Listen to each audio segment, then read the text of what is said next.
Welcome to Epoxy Thursday. It's Thursday, right? Yes, I think, right? Self-employed, all the days kind of swim together. So Epoxy Thursday, because today we're going to do some epoxy live. And let's talk about a couple things before I jump right into this. One, a friend of mine, Eric Curtis, is going to be on our Q&A later today at 4 o'clock Central Time. So you really don't want to miss this. Eric is a cool guy. He's got a lot of stuff going on. More of a hand tool guy than I am. So great opportunity to ask your hand tool questions. Really, really good eye for design. He does one-off pieces for customers, and he's got just an amazing eye for design. And he's been on a couple of television shows as a woodworker. So he's got a really cool story. And I've known Eric, I don't know, 5 or 10 years at this point. So anyway, he's going to be joining us today for the Q&A, not in my shop, unfortunately. He's going to be remote. More on that later. But that's 4 o'clock Central Time today. You really want to catch that. Let me start this epoxy thing by talking about like my look at epoxy. Epoxy has become really, really huge in the woodworking space, in the maker space in the last 5 years or so. We've got a lot of videos on this topic. A bunch of years ago, Jess Crow, who is a very renowned epoxy worker, came to my shop, did a significant video series on epoxy. So today I can give you an overview of what I'm going to talk about, epoxy accents, which is way different than a French accent. If you really want to get in depth on this, www.goa.com, just search in that search bar, search Jess Crow, and there's a boatload of stuff. Jess has also got a book out fairly recently in the last year or so. So if you're a book person instead of a video person, you can look up her book. But for me, the way epoxy fits into my woodworking is as a problem solver, much the way glues do, or stains do, or top coats do. What I mean by that is I'm not a river table guy. I've never poured a river table at this point. I have no intention of pouring a river table. But I see epoxy as a way to add an accent, a cool thing that I can't get any other way. So as an example, here's a charcuterie board that I made. Speaking of books, this is in my book on working with live edge slabs. So on the charcuterie board, it's a pretty neat looking piece of wood. It's a piece of ash, I believe, kind of can't remember now. So as a board, it was already pretty attractive. When I made it, I thought it'd be pretty cool to add a something. So I added this epoxy accent on the end, and that's the kind of thing I'm going to show you today.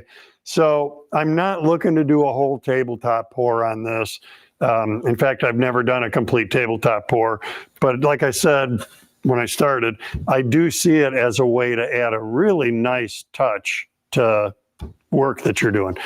Problem solver, my aspect of it there is right smack in the middle of this board, right there, there's a knot. There's a knot with some cracks in it. And those cracks are filled with epoxy because this is a charcuterie board. So it'd be kind of gross if crumbs got in there over time and lived in there. So again, as a form of finish, adding that detail, as a problem solver, filling those cracks, that's my approach to using epoxy. Here's a crazy important thing to remember. You can't make an entire cutting board covered with epoxy. That's the accent part. Where I'm going with that is you can't cut on this. And technically, once you add color to it, which we're going to do this morning, it's no longer food safe.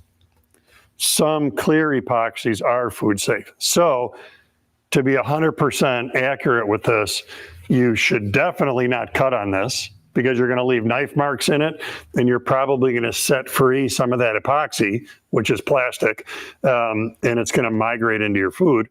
Additionally, you shouldn't set like a cheese slice on here. If you have an orange in a peel you could set that on here, but you shouldn't set any raw food. Is that the phrasing I'm looking for? Not being uncooked, but just food by itself should not sit on the epoxy. It should sit here on the wood where you have used a food safe finish. So as you're thinking about how you're going to do this, think about the real estate you're covering and the real estate you're leaving available, because this is where food can go. This is where on the cutting board we could cut. This is not where I can cut. This is not where I can set food on this. So you want to be sure you're using epoxy in an effective way. Let me look at questions, look for questions quick, and then we'll move on.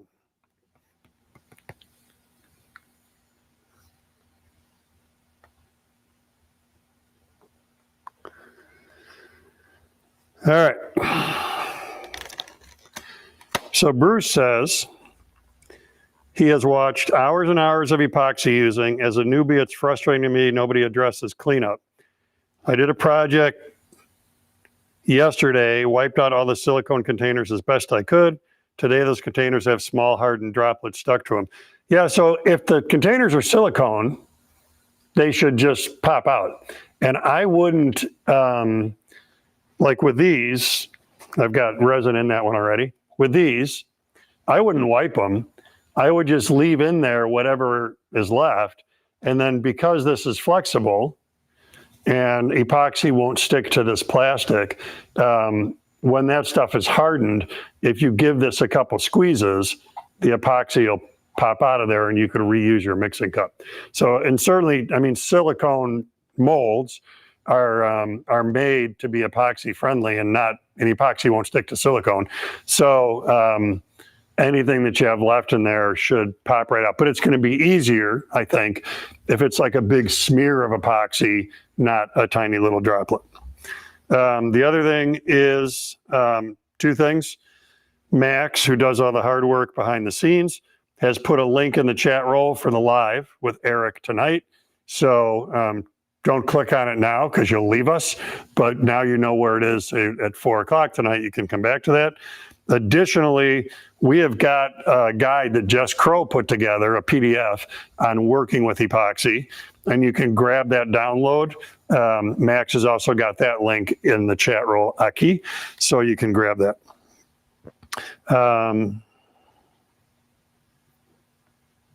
My scrolling is being funky. Okay, here we go.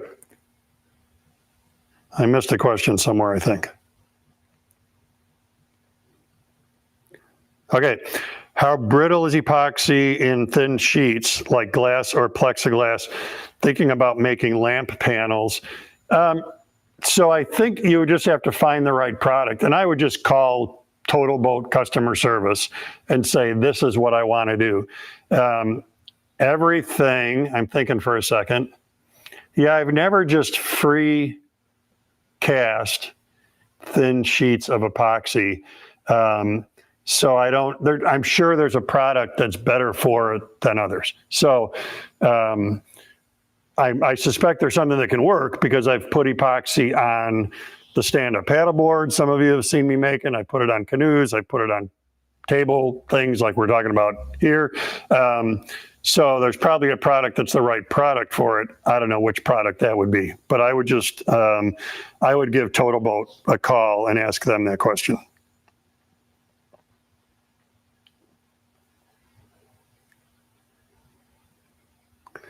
Steve says, the heat of the light bulb would affect the epoxy. Yeah, I would just get the right bulb. If you get an LED bulb, I mean, you're going to have to watch. If it's an incandescent bulb that's this far from the epoxy, you're going to have a thing. If it's an LED bulb and it's the right distance, you should be okay.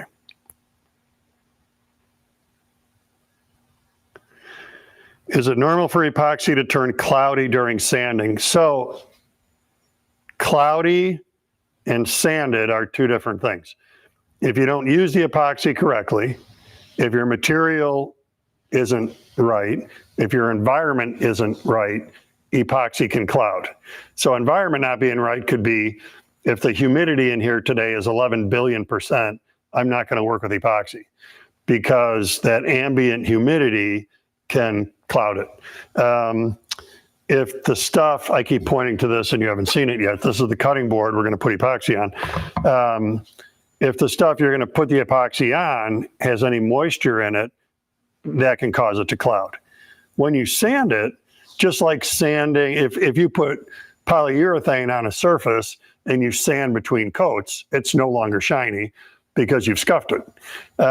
So same, the epoxy is a sheet of plastic, cured, when it's cured. And when you scuff it, when you sand it, it's abraded. So that's what you're looking at there. So yeah, that's normal because you sanded it.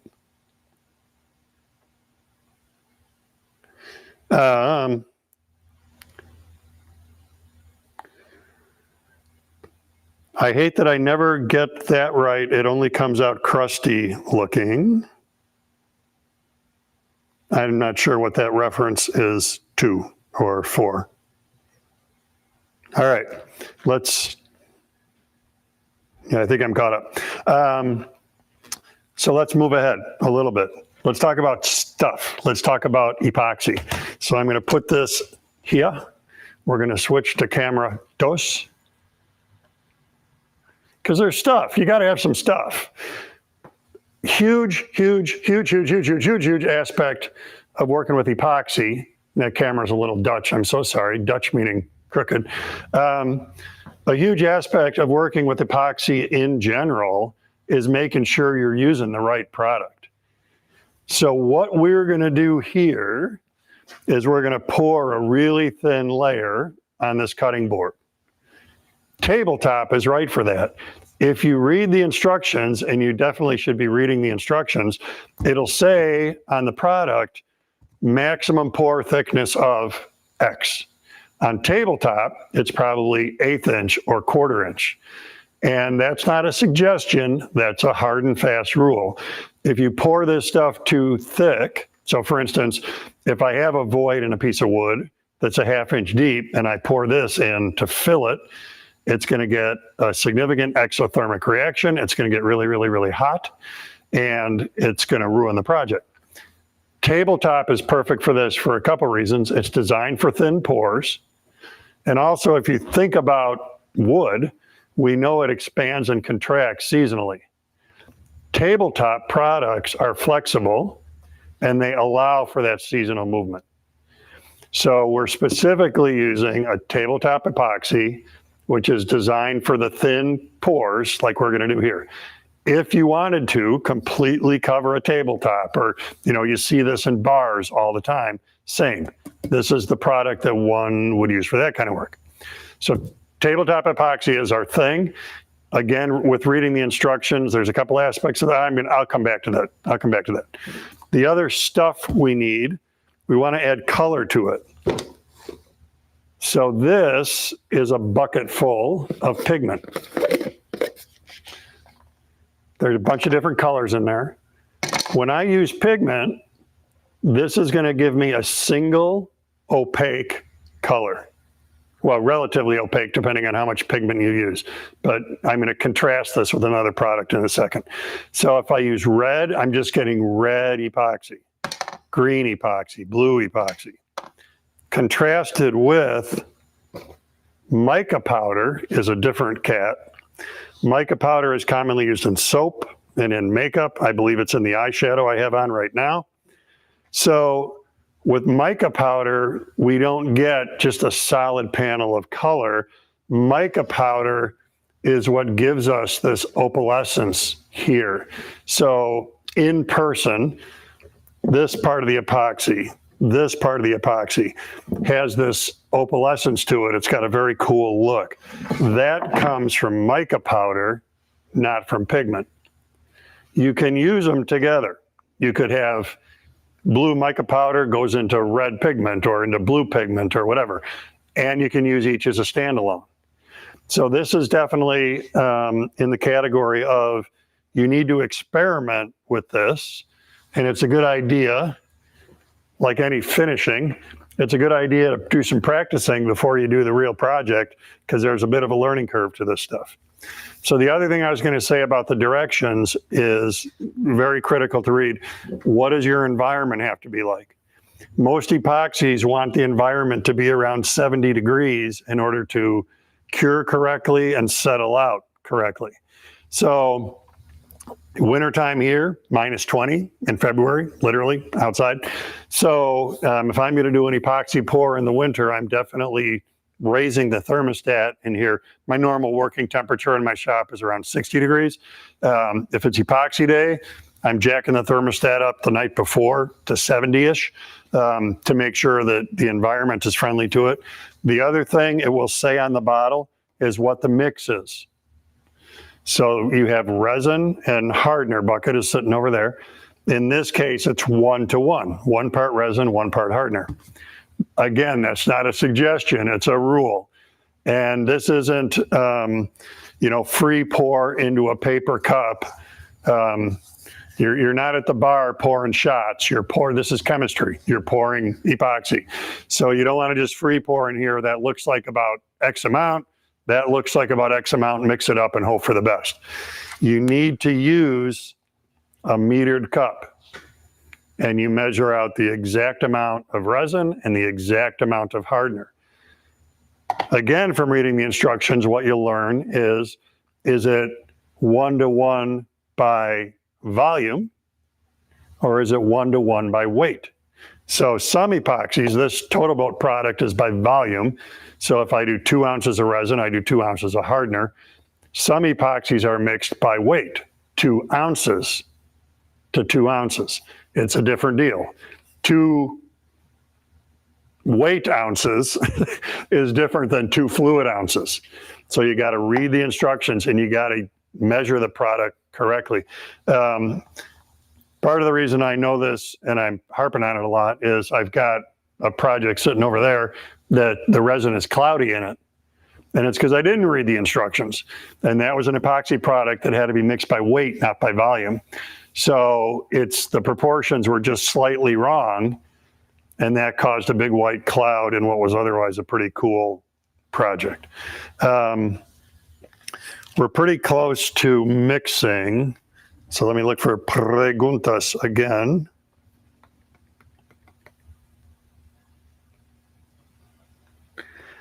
The other thing that we will need is a heat gun. We're going to use that to take any bubbles out, and we're going to use that to also kind of like an airbrush to move the epoxy around. So part of what I'm after here is you want to have all your ducks in a row. You want to have everything ready, because once you start mixing, it starts to cure the second you start mixing. All right, I appear to be caught up on questions. So while I'm suiting up here, a couple things. One, if you're digging this whole epoxy thing, one thing you can do is search epoxy on www.goa.com, and we have quite a bit of content on it. Two, Max has put in the chat roll the link for an epoxy PDF. So you can print that out, you can have it in your shop. It's a great starter guide for working with epoxy. 3, at 4 o'clock today, I'm gonna do my live Q&A with Eric Curtis, and very cool guy, a lot of hand tool work, great designer. He's been on television, he's famous. So it's gonna be my little brush with fame today, is asking Eric a bunch of questions. All right, I've already got the resin in there. So now I'm gonna pour, the other way around. I've already got the hardener in there. I'm gonna add the exact same amount of resin, because this is a 1-to-1 mix. And then I can point you to a couple things while I'm doing this. Sorry, I gotta concentrate. Okay, point you to a couple things while I'm mixing. One, mixing. One thing Jess Crow taught me when she was here was a good mixing time is about 3 minutes. What do we know that's 3 minutes? The length of a song. When you're not here with me, music is playing all the time. So I love that tip from Jess, because once I've got the 2 components in here and I start doing this, I let whatever song is playing get to the end and then maybe part of another one. And I know I have mixed this the correct amount of time. Now mixing, you're not mixing bread dough, you're not mixing cake batter, you're mixing epoxy. If you mix it, you're not whisking eggs. If you whisk your epoxy, you're going to introduce a bunch of air bubbles to it that you're going to fight to get out later. So this is a gentle process, this mixing, but I'm scraping off the sides, I'm working it up off the bottom. You really want to make sure that this cures as epoxy and you don't have just honey laying on top of your project when it's done. So you really want to make sure you get a thorough mix out of this. Metered cup. We've got a video that I did on using these metered cups. 1-to-1 mix is very easy. 2 ounces of one, 2 ounces of the other, off you go. Some epoxies are 3-to-1, 5-to-1, 2-to-1. So it's pretty cool. On the sides of these metered cups, there are ounces, but there are also these like charts of all these weird numbers. I'll show it to you when we get on a tight camera. What those weird numbers do is make it really stupid simple to do those oddball mixes that are 2-to-1, 3-to-1, 4-to-1, 5-to-1 without having to do a bunch of weird math in your head. And like I said, we've got a video on that. How much epoxy do I need? We've also got a video on that. There's a very simple calculation you can do that tells you based on how much epoxy you want to pour, how many ounces you need to mix. It's in a video. So we have a lot of epoxy content. Did I talk for the length of a song there? Now the other thing I've got here, this is a plastic mixing cup. I've got these paper Dixie cups. What I'm going to use those for is we're going to run, I don't know, 3 or 4 different colors in this pour. So the easiest way to make this happen is I mix the total amount I need in a mixing cup.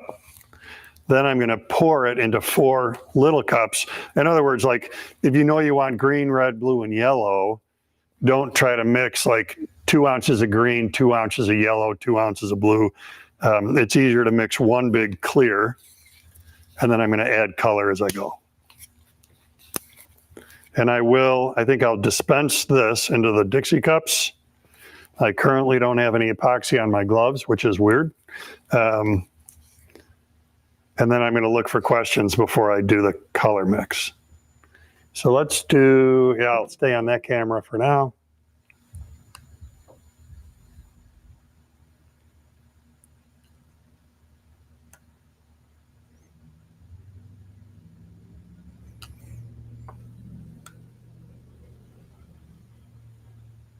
And so I've got a little bit in the bottom of each cup. And that leaves me, I've got a little bit of clear left in this, and that's cool. Because if I do all this and then I realize, oops, I need, maybe another color would be a good addition, or I need just a little more green or a little more blue, I've got some clear to spare over there. And I'm going to move fast now because our resin is mixed.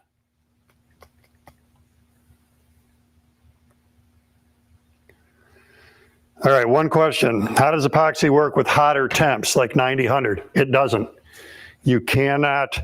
So not only is there a minimum, like 70, there's a maximum. There's a window. And you have to be in that window or it'll cure too fast. So let me now get you on 2. And I'll show you quick that weird chart. And it's hard to see in this lighting. But that weird chart I was talking about on the mixing cup that simplifies 2-to-1, 3-to-1, 4-to-1, 5-to-1, that's what that's all about. We've got a video that shows you how to use that. So now, with these, this is another form of pigment. I'm going to do pigment. I'm going to just do blue in this one. A little dab will do you. So that much in the ounce or so that's in here is probably plenty of blue. And again, don't whisk eggs here. Just mix that in. Don't add air bubbles. You just got to get them out later. Then, that's pretty well set. New popsicle stick, mica powder. If I pour this, I'm almost automatically going to get way too much of it. So just a little on the stick, mix.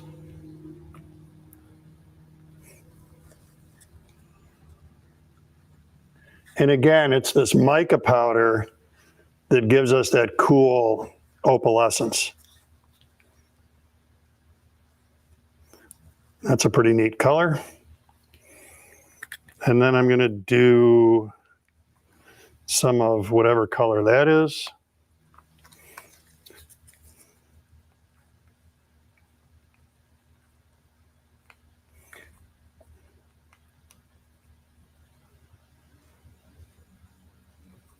A little more, there we go.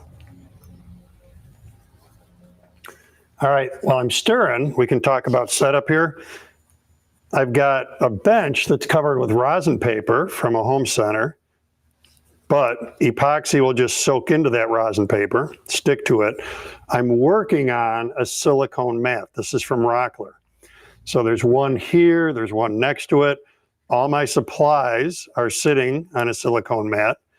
So if I have an industrial accident and I spill, it's spilling on the silicone. And just like I said when we started, epoxy won't stick to the silicone.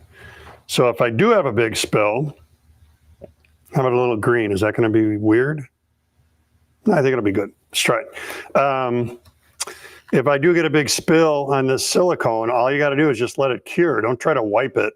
Just let the silicone cure. And after it's fully cured, kind of bend the silicone. The epoxy will crack. And then you can just remove it.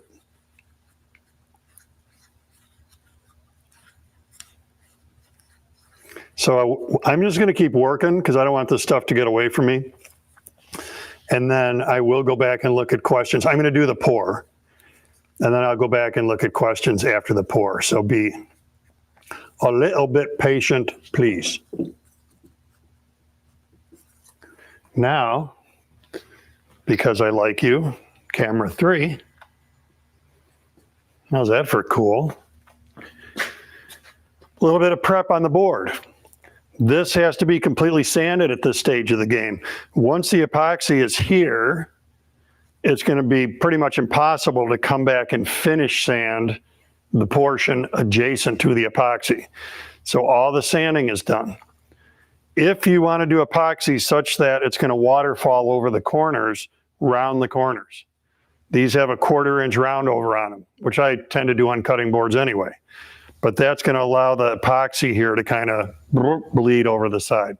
It's going to drip. The epoxy is going to drip. So I've got this sitting on painter's pyramids. If it's sitting right on the mat, it's all going to puddle underneath here. So you want it to be set up where like it can waterfall and it can drip. So I think I'm going to do, I want to just come out a couple inches, and I'm marginally okay at, you know, having a design in my head and then actually executing it. Now, one of the things we've got going here, physics, there's surface tension in this liquid right now. So it kind of wants to just sit there. If you do this, you'll break that surface tension, and that's going to help encourage it to flow over the edge. So maybe surface tension is physics, maybe that's chemistry, I can't remember. But it's a good idea to break that tension, whatever it is. You really want to have a tension deficit on that surface. Oh. That's pigment only. Now this is a little mica powder.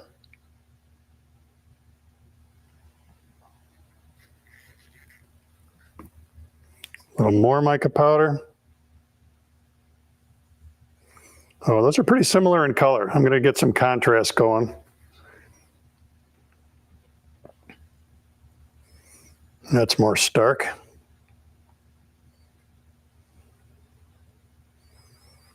And I always like, there's a little reserve in the bottom of the cup because you might want to come back and add a little more, do a little something, I don't know. So as a rule, when I'm doing this portion, I'm not pouring everything out. That's kind of cool looking already. Come on.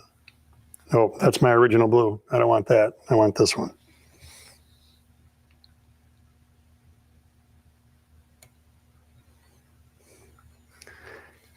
There's nothing wrong with painting with your finger.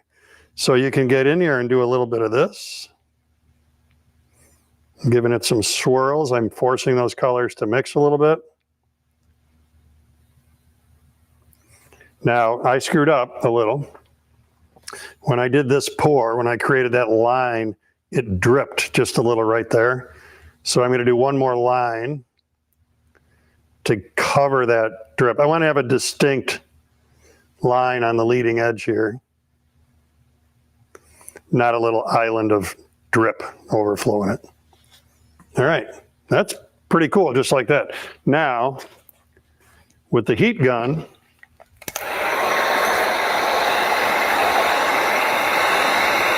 I can see bubbles popping out of it, and I'm not just, if you look at this, I'm not just blasting it. I'm kind of brushing it with the heat gun, because you can scorch the epoxy. If you get carried away with the heat gun, it'll scorch it.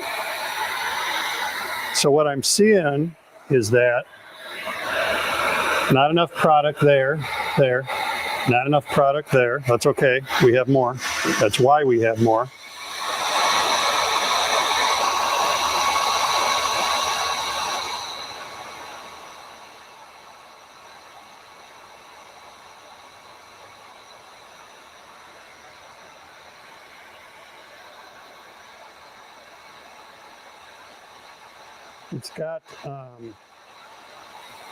It's got a neat kind of a paisley look to it.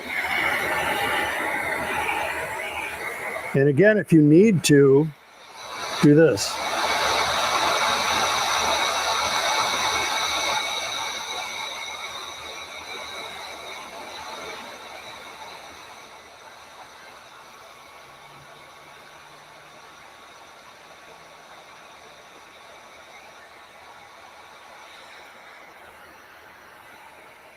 That's kind of cool, just like that. I'm going to add a little out here.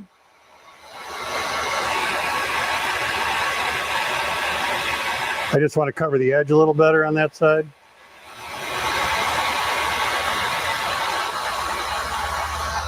So I mentioned earlier, you got to keep in mind that this is not food safe and that's not a cutting surface. So I want it to be an accent, but I don't want it to, I can't pour an entire cutting board with that stuff, because then I end up with a cutting board I can't actually use. It looks cool, but you can't cut on it or put unwrapped food on it.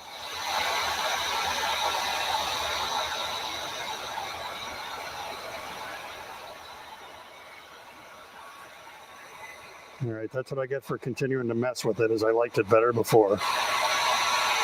There, that's kind of neat. All right, one more heat gun, make sure all the bubbles are out.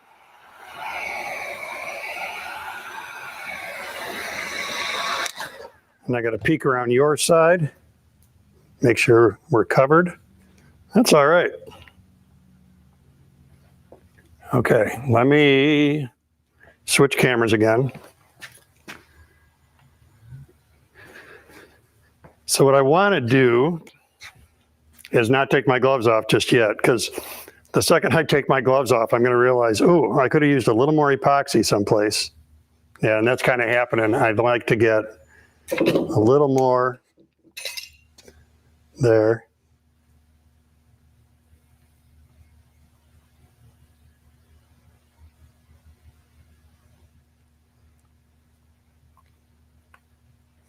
And also the popsicle sticks, make good paintbrushes. Yeah, I like that. Now I think I can take my gloves off.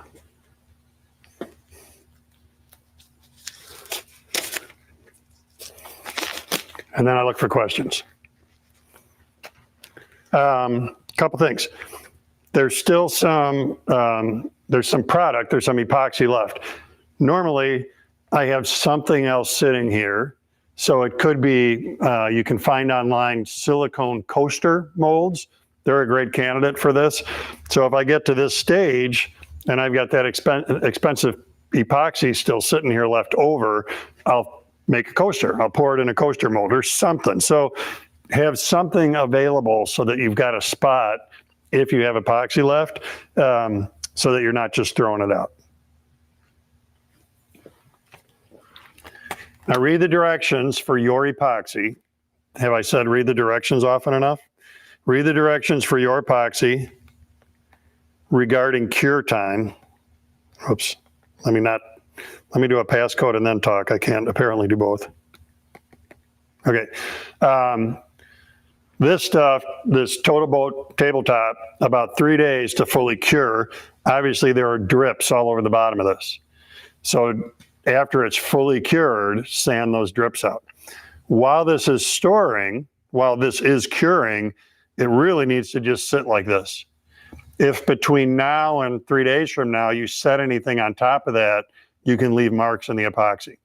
So what's really critical to understand is that by the way we pour the epoxy, having the environment right, using the heat gun, when this is done, it's done. There's no expectation that we're then going to sand and polish that pour. When it's cured, it's shiny, it's smooth, it's ready to go, just like on the charcuterie board I showed you earlier.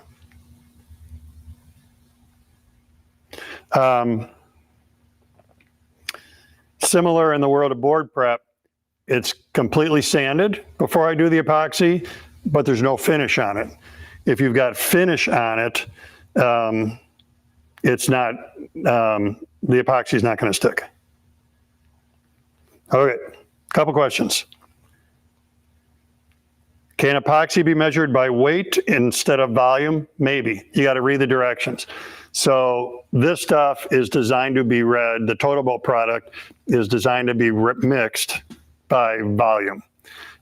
Whether they have a conversion that tells you what to do in weight instead of volume, I don't know. Some products, when you read the instructions, it'll say measure, mix by weight, not by volume. So that's a little product specific. But if you very intentionally prefer to mix by weight rather than by volume, then I would call Total Boat and say, how do I mix the tabletop by weight?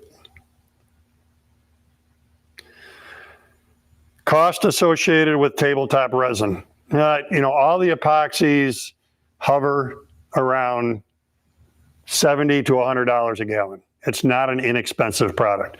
This is why you want to do a small run. You want to practice before you do the real thing and make sure that you're not wasting a bunch of this expensive stuff.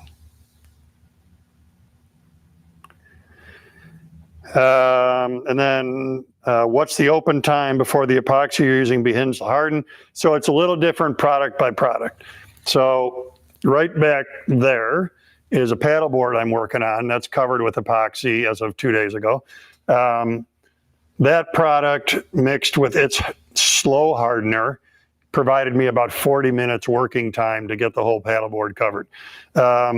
With this tabletop stuff, I don't know, 15 minutes, it's going to start to get kind of gummy and be much harder to move around. So if you're doing, you're getting ready for Christmas craft shows and you're doing 20 of these boards, I wouldn't do the math and mix enough epoxy to do 20.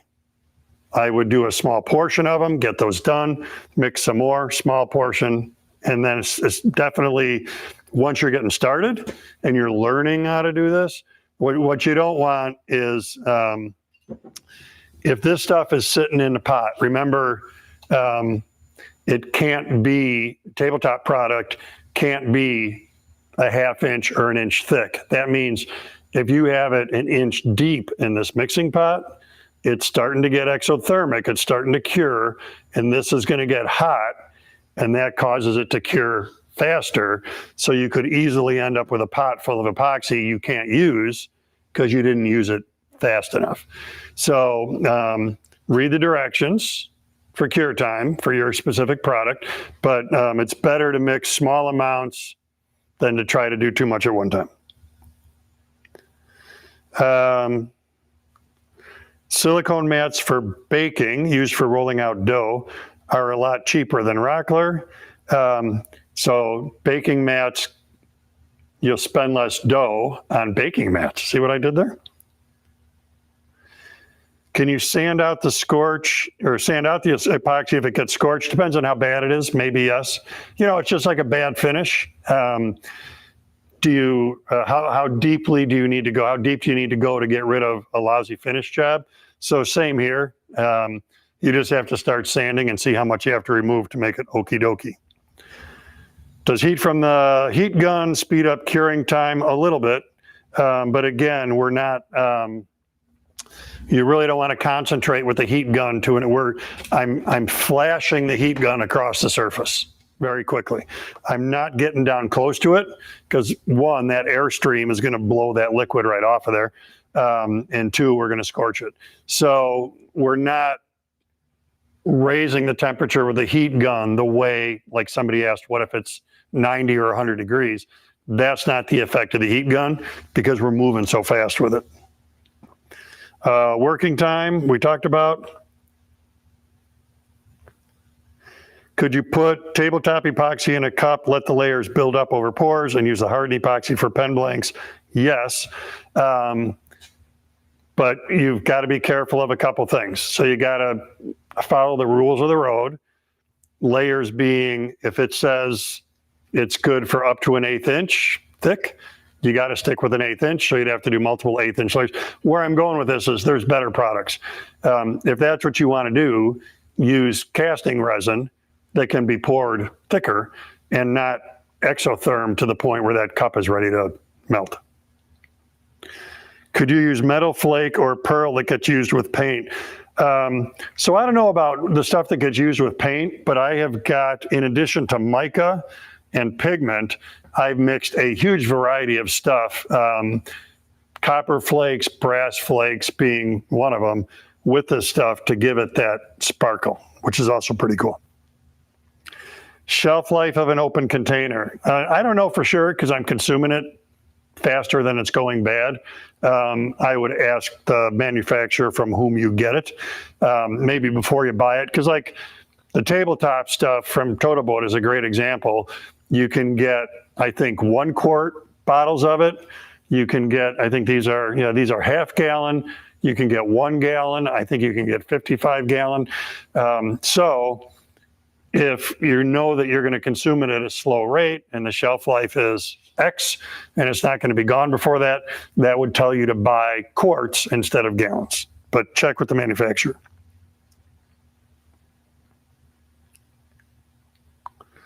Okay. A few things. 1, as always, thanks for watching. 2, treat this like using a finish for a first time, doing a woodworking technique for the first time. Practice, practice, practice. Do this pour. When I teach this as a class, we have just 8 by 8 squares of plywood with rounded corners, and the first pour is on that sheet of plywood, which is probably just going to get thrown out before we do it on a cutting board like I've done here. So that's a great way to practice it. Keep track of what you're doing. So if you get something you really like, a look that you really like, writing that down is a great idea, that it was this much pigment, this much mica powder. So again, this is chemistry. Keep a record of what you've done so that it's reproducible. It's, again, for me, it's a fun way to add a very cool look to work I'm doing. It's not the where-all, be-all of my woodworking, but I love the value added that it puts onto a cutting board like this. The cherry maple cutting board is already going to look pretty neat when it's under finish. But this adds a really nice touch. Don't forget a couple things. Grab the epoxy guide. So Max has put that link in the chat roll a couple times. So grab that. You can print it out. Use that to improve your epoxy work. Don't forget, 4 o'clock today, Eric Curtis is going to join me for the live Q&A. It's going to be great. It's going to be very fun. And then I think another question popped in.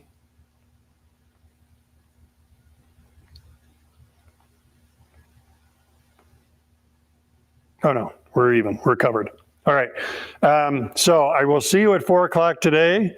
Have fun with epoxy and have a great Thursday. Check us out, Max.